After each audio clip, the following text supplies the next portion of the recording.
नारायण। इस वीडियो में एक सियार और एक वानर की कथा के माध्यम से ये उपदेश हमको मिलता है कि प्रतिज्ञा भंग का क्या परिणाम होता है। अगर कोई क्षत्रिय किसी ब्राह्मण को प्रतिज्ञा और वचन दे कि मैं आपको ये प्रदान करने वाला हूँ, ये दान करने वाला हूँ, और अगर वो प्रतिज्ञा भंग कर दे, वह उसको पूरी नहीं करे, तो उसका फल उसको क्या मिलता है, ये मुख्य उपदेश यहाँ पर इस कथा के माध्यम से दिया गया है। युधिष्ठिर महाराज पूछते हैं भीष्म पितामह को कि अगर कोई ब्राह्मण को प्रतिज्ञा कोई देता है, एक राजा, क्षत्रिय राजा, अगर वो पूरी नहीं करता है तो उसका क्या हाल होता है, उसको क्या फल मिलता है। तो यहाँ पर भीष्म पितामह उनको उत्तर देते हैं कि अगर कोई भी राजा या कोई भी क्षत्रिय ब्राह्मण को दी हुई प्रतिज्ञा का भंग करता है, उसका जो वचन होता है वह पूरा नहीं करता है, तो उसकी सारी आशाएं नष्ट हो जाती है। सारी आशाएं नष्ट हो जाने का अर्थ है कि उनकी भविष्य की जो भी इच्छाएं हैं वह पूरी नहीं होती है, वह फ्रस्ट्रेट हो जाती है, क्योंकि उन्होंने ब्राह्मण को दिया हुआ जो वचन है वह वचन का उन्होंने भंग किया है। तो वह स्वयं की जो उनकी अपने लिए इच्छा है, अपने राज्य के लिए, अपने परिवार के लिए, वह सारी इच्छाएं में इतनी बाधाएं आती है, इतनी दुविधा आती है कि वह पूरी ही नहीं होती है और उनका जीवन काल ऐसे ही व्यतीत होता रहता है। तो ये बहुत बड़ी बात यहाँ पर भीष्म पितामह ने कर दी है। वो कहते हैं कि जिस रात को जन्म होता है और जिस रात को मृत्यु होती है, उस दोनों रात के बीच में जो भी मनुष्य जो भी व्रत करता है, जप करता है, होम करता है, दान करता है, ये सभी करने के बाद उसको जो पुण्य प्राप्त होता है, वह सभी पुण्य का जो पोटला बनता है, वो पूरा पोटला पुण्य का नष्ट हो जाता है। क्यों? क्योंकि वह प्रतिज्ञा भंग कर देता है।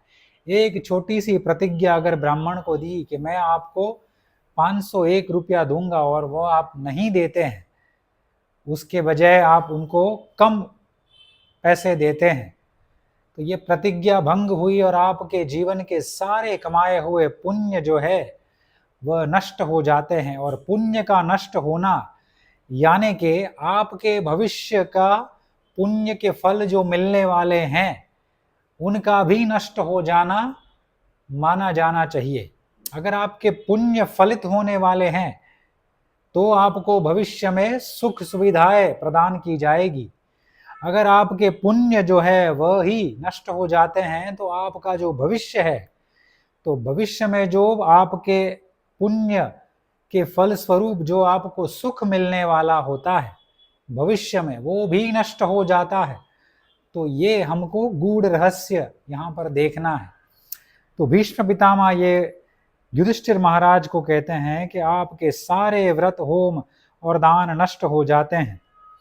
और वह कहते हैं कि शास्त्र में ये वचन किया गया है कि अगर किसी क्षत्रिय को प्रतिज्ञा भंग के पाप से मुक्त होना है तो उसको 1000 शाम कर्ण घोड़े का दान करना है। शाम कर्ण माने जो जिस घोड़े के कान काले हो, ऐसे घोड़े को ढूंढ ढूंढ के ऐसे 1000 घोड़े का दान करना है, तो ही वह प्रतिज्ञा भंग के पाप से मुक्त हो सकता है। फिर भीष्म पितामह एक कथा सुनाते हैं छोटी सी। वह कहते हैं कि 2 मित्र थे, मनुष्य योनि में जन्म लिए हुए थे, और मित्र दोनों मर जाते हैं और मृत्यु के बाद दोनों मित्र, उनकी मित्रता बहुत ही गाढ़ होती है। तो दूसरे जन्म में एक मित्र सियार योनि में जन्म लेता है और दूसरा मित्र वानर योनि में जन्म लेता है, और दोनों ही जंगल में मिलते हैं। एक बार वानर वृक्ष पर बैठा हुआ है और सियार नीचे बैठा हुआ है और एक देह को खा रहा है, मृत्यु प्राप्त हुआ देह है उसको खा रहा है। और इसको वानर देखता है, तो वानर देखते हुए सियार को पूछता है कि तुमने कौन से पाप किए थे पिछले जन्म में जिसके कारण तुम सियार के योनि में प्राप्त हुए हो और तुमको ये दुर्गंध युक्त देह खाना पड़ रहा है, क्या पाप किया था तुमने? तो सियार को याद था। सियार ने कहा कि मैंने पिछले जन्म में एक ब्राह्मण को प्रतिज्ञा की थी कि मैं आपको ये वस्तु दूंगा और मैंने वह नहीं दी, तो ये प्रतिज्ञा भंग के पाप से मुझे सियार योनि प्राप्त हुई है, ये पाप योनि प्राप्त हुई है और मैं रोज प्रतिदिन मुझे ऐसे घृणा और घृणित और दुर्गंध युक्त देह को खाना पड़ रहा है। क्योंकि मैं सियार योनि में हूँ, मेरा पोषण तो ऐसे देह के माध्यम से ही होगा, तो मुझे ये विवशतापूर्ण खाना पड़ रहा है। फिर सियार वानर को पूछता है कि तुमने कौन से पाप किए थे कि तुमको वानर योनि प्राप्त हुई? तो वानर उनको कहता है कि मैं पिछले जन्म में मनुष्य ही था। मैं क्या किया करता था कि मैं ब्राह्मणों के घरों से फल चुराया करता था और उसको खाया करता था, तो इसके कारण मुझे वानर योनि प्राप्त हुई है। तो वह कहता है कि कभी भी ब्राह्मणों से कुछ भी चोरी नहीं करना चाहिए। ब्राह्मणों को जो प्रतिज्ञा दी गई है उसको पूरी कर देनी चाहिए, नहीं तो फिर ये हाल हो सकता है, ऐसी पाप योनियों में हमें जन्म लेना पड़ सकता है। यहाँ पर भीष्म पितामह एक कथा के माध्यम से युधिष्ठिर को कहते हैं। फिर भीष्म पितामह कहते हैं कि ब्राह्मणों से कभी भी चोरी नहीं करनी चाहिए, उनसे झगड़ा भी नहीं करना चाहिए और उनको जो भी वचन दिया गया है वह वचन की पूर्ति करनी चाहिए। भले छोटे से छोटा वचन हो, 100 रुपये देने का या 50 रुपये देने का, वह वचन आपको पूरा करना है। और बड़ा वचन भी हो, अगर आपने प्रतिज्ञावश ले लिया हो तो उसको पूरे करने का प्रयास करना चाहिए, ताकि आपके भविष्य के जो पुण्य है, पुण्य के फल भी आपको जो मिलने वाले हैं, आपका भविष्य भी उज्जवल रह सकता है। अगर प्रतिज्ञा भंग हो गई तो भविष्य के पुण्य भी नष्ट हो जाएंगे, पुण्य के फल जो आपको मिलने वाले हैं वो भी नष्ट हो सकते हैं, तो आप ही आपके भविष्य का विनाश कर देंगे प्रतिज्ञा भंग करने से। तो भीष्म पितामह यहाँ पर कहते हैं कि आपको ब्राह्मण की संपत्ति पर कभी भी कुदृष्टि नहीं डालनी चाहिए, उसकी संपत्ति कभी भी चोरी नहीं करनी चाहिए। कोई भी संपत्ति हो ब्राह्मण की, फूल ही क्यों ना हो, फल ही क्यों ना हो। यहाँ पर हमने देखा कि फल भी चोरी करने का कैसा अपराध होता है कि उसको वानर योनि में जन्म लेना पड़ा, मनुष्य के बाद वानर योनि आई। तो ये फल चोरी का अगर पाप इतना बड़ा लगता है, तो आप सोचिए कि ब्राह्मण की संपत्ति अगर आपने चोरी कर ली, आपने उसका धन चुरा लिया, सोना चुरा लिया, उसकी भूमि चुरा ली, उसको भूमि का वचन दे करके आपने उसको भूमि प्रदान नहीं की, तो आपको कितना बड़ा पाप लग सकता है। तो यहाँ पर ब्राह्मण के लिए भीष्म पितामह यहाँ पर ये कहते हैं, वह कहते हैं कि ब्राह्मण अगर अनुचित कर्म भी करे तो उसके प्रति आपको क्षमाशील होना है, क्षमा भाव ही रखना है। अगर कोई ब्राह्मण बहुत आयु में छोटा भी हो, दरिद्र हो और दीन भी हो, बहुत ही असहाय हो, बहुत ही आप कह सकते हैं कि हेल्पलेस कंडीशन में हो, उसकी कोई उपाय ही ना हो, और बहुत ही दरिद्र भी हो और कोई रोग से पीड़ित हो, तो भी उसका कभी भी अपमान नहीं करना चाहिए। इससे बहुत बहुत बड़ा पाप लग सकता है। उसका सदैव आदर सत्कार ही करना चाहिए, क्योंकि ब्राह्मण की पूजा ही भगवान की पूजा कही जाती है शास्त्रों के माध्यम से। ब्राह्मण जो है और गाय, ब्राह्मण और गाय की रक्षा के लिए ही भगवान भक्त जन्म लेते हैं। ब्राह्मण, गाय और भक्तों के रक्षा के लिए भगवान जन्म लेते हैं। और यहाँ पर भगवान भी जन्म लेकर के ये दिखाते हैं कि वह स्वयं भी ब्राह्मण भक्त है। जैसे कि प्रभु श्री राम, श्री कृष्ण जो है वह ब्राह्मण के भोजन के पात्र उठाते थे, उनके चरण धोते थे और वह चरणामृत वह स्वयं पीते थे। यहाँ पर शास्त्रों में लिखा गया है भगवान श्री राम भी ऋषि वशिष्ठ के अधीन थे, ऋषि विश्वामित्र के अधीन थे, उनकी आज्ञा का पालन करते थे और उनके कहे पर चलते थे। तो ऐसा अनुसरण हमको करना है अगर हमें अपनी ही वृद्धि को आगे बढ़ाना है, हमारी परिवार की वृद्धि को हमको आगे बढ़ाना है। यहाँ पर भीष्म पितामह कहते हैं कि एक अगर वचन ब्राह्मण को दिया जाए तो ब्राह्मण के जो हृदय में है वह इच्छा एक अग्नि के जैसे प्रज्वलित हो जाती है, फिर वह इच्छा बहुत ही गाढ़ स्वरूप ले लेती है। और अगर वह इच्छा पूरी न की जाए तो फिर उसका परिणाम क्या होता है कि जैसे अग्नि सूखे तिनके के झुंड को जला देती है, वैसे ही एक क्रोधी ब्राह्मण जो होता है वह प्रतिज्ञा भंग करने वाले क्षत्रिय की तरफ अगर देखता है, घृणा से और क्रोध भाव से देखता है तो उसको नष्ट कर देता है। तो इतनी महिमा यहाँ पर ब्राह्मणों की भीष्म पितामह ने यहाँ पर कही है।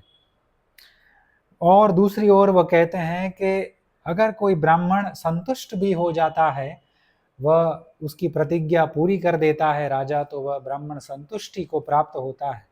तो वह ब्राह्मण मीठे वचनों से राजा की प्रशंसा करता है, उसके पूरे राज्य की प्रशंसा करता है और राजा के पुत्र पौत्र की, उनके मंत्रियों की, उनके पूरे प्रजा का पोषण करने वाला हो जाता है, उन सभी की कल्याण की कामना रखता है और उन पूरे राज्य की और राजा की कल्याण और उद्धार का आशीर्वाद देता है।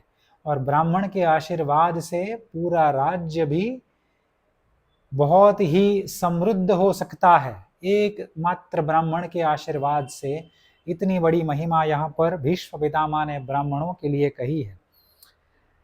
यहाँ पर इस पृथ्वी पर ब्राह्मण का उत्कृष्ट तेज जो होता है वह किसके समान है? यहाँ पर भीष्म पितामह कहते हैं कि एक ब्राह्मण के उत्कृष्ट तेज जो होता है वह सूर्य की सहस्त्र रश्मियों के समान होता है। ऐसा तेजस्वी ब्राह्मण होता है कि सूर्य के समान, उनकी रश्मियों के समान तेजस्वी होता है।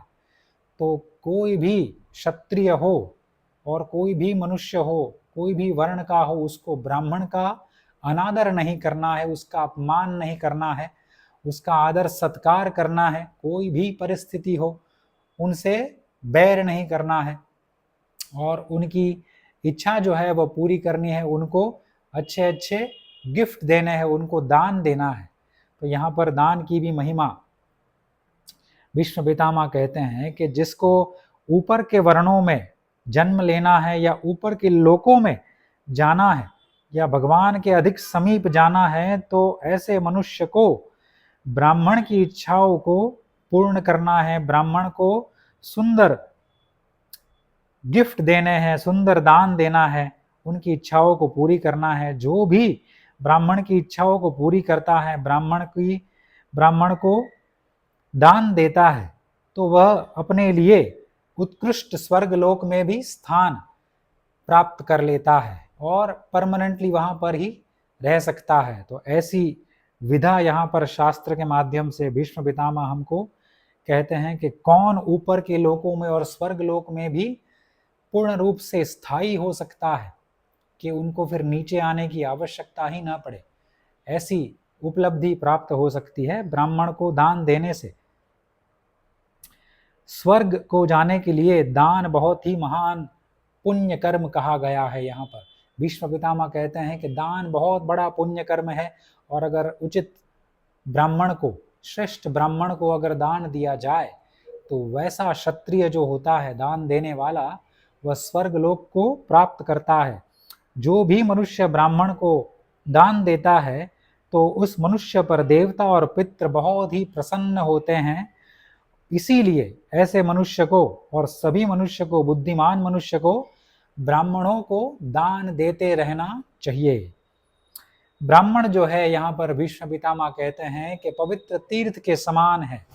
अगर वह आपके घर में कभी आ जाए तो उनको आदर सत्कार किए बिना उनको जाने नहीं देना है, उनका आदर सत्कार करना है, उनको भोजन देना है, स्वादिष्ट भोजन खिलाना है, जिससे ब्राह्मण तृप्त होता है और वह परिवार के लिए वह आशीर्वाद दे करके जाता है कि उन परिवार की समृद्धि हो, उन सभी की वृद्धि हो, धन मान संपत्ति इत्यादि सब कुछ उन्हें प्राप्त हो। यहाँ पर ब्राह्मण की महिमा हमको इस कथा के माध्यम से मिलती है कि ब्राह्मण को अगर आप कुछ प्रतिज्ञा करके कुछ वचन दे कि मैं आपको ये देने वाला हूँ, अगर वो आप पूरी न करे तो आपने यहाँ पर देखा कि लोग एक पाप योनि यानी कि सियार की योनि में जन्म लेने के लिए बाध्य हो जाते हैं, जो ब्राह्मण की संपत्ति, यहाँ तो फल चुराने के लिए भी वानर की योनि में जन्म मिलता है। तो आप सोचिए, ब्राह्मण का धन, उसकी भूमि या उसकी स्त्री या उसका जो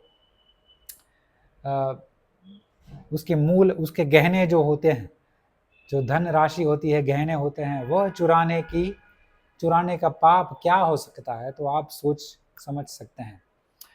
तो ये सुंदर कथा हमें ये सिखाती है कि प्रतिज्ञा अगर हमको करनी है तो सोच समझ के करनी है, क्योंकि प्रतिज्ञा अगर भंग हो सकती है तो ये पाप हो सकता है। तो प्रतिज्ञा देने से पहले ही, करने से पहले ही हमको बहुत ही धीर गंभीर हो करके, सोच विचार करके प्रतिज्ञा करनी है। यथाशक्ति के माध्यम से उस पर आधार रखकर हमको बहुत ही सोच समझकर प्रतिज्ञा लेनी है कि मैं आपको फलाना फलाना दान करने वाला हूँ। क्योंकि प्रतिज्ञा देने के बाद फिर आप बंध जाते हैं। तो इसके लिए उचित है कि कोई भी बुद्धिमान मनुष्य है वो प्रतिज्ञा देने से पहले ही बहुत सोच विचारे और फिर प्रतिज्ञा ले, यथाशक्ति के आधार पर कि मैं आपको ये दान कर सकता हूँ, ये मैं आपको यथाशक्ति दान करूँगा। और फिर वह प्रतिज्ञा पूरी करे, और फिर वह पूरी करने से फिर ब्राह्मण तृप्त होता है और फिर आपको सुंदर आशीर्वाद देता है, जिससे आपकी और आपके परिवार की, कुटुंब की वृद्धि होती है। तो ये छोटी सी कथा है, मगर इसका मर्म बहुत ही गहरा है। इसमें फिर एक हिरार्की आती है ऊपर से नीचे तक, कि कौन से ब्राह्मण को आपको दान देना है, कौन से ब्राह्मण दान देने योग्य भी है, उचित अनुचित ब्राह्मण यहाँ पर फिर आते हैं। वो बहुत ही लंबा विस्तार, बहुत ही डिस्कशन हो जाएगा, मगर छोटे से अगर समरी में अगर आपको कहा जाए कि कोई भी ब्राह्मण हो, यहाँ पर भीष्म पितामह ने संकेत किया है कि अगर अनुचित कार्य भी ब्राह्मण करता हो तो भी उसके प्रति क्षमा भाव रखना है, उसको दान देना है। क्षमा भाव रख करके यथाशक्ति छोटा सा दान भी अगर आपको दे तो आप उनका आशीर्वाद जीत सकते हैं। और अगर दरिद्र भी हो ब्राह्मण, अगर दीन हो, और अगर बहुत छोटी आयु का छोटा बच्चा हो, अल्प आयु का हो, तो उसको भी आपको अपमानित नहीं करना है, उसको आदर सत्कार देना है।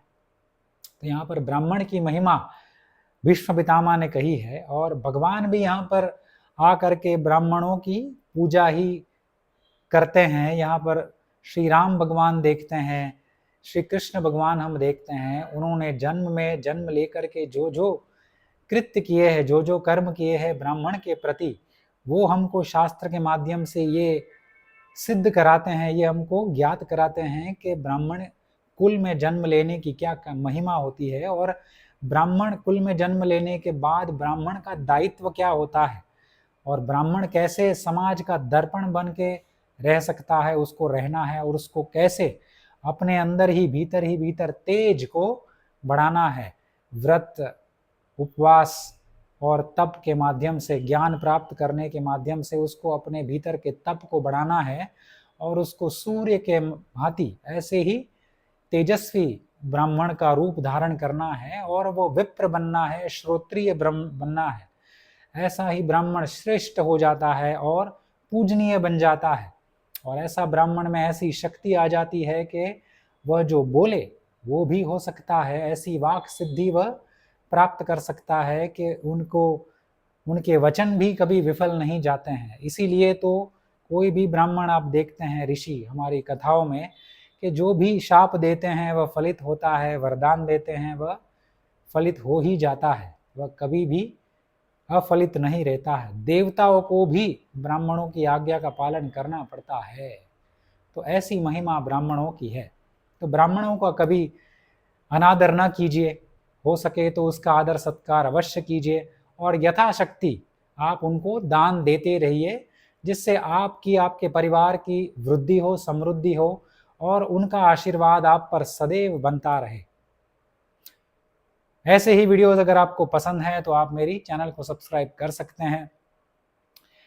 गोवर्धन मठ नाम की एक सुंदर चैनल है यहाँ पर यूट्यूब पर, आप उसको अवश्य फॉलो कीजिएगा। वहाँ पर आपको धर्म, राष्ट्र, अध्यात्म, तीनों से लगता हुआ ज्ञान मिलेगा, अगर वो आप ज्ञान सुनते हैं, समझते हैं, अपने जीवन में उतारने लगते हैं, तो धीरे धीरे आपके जीवन में भी कल्याण होना आरंभ हो जाएगा। शिव शंकर प्रलयंकर।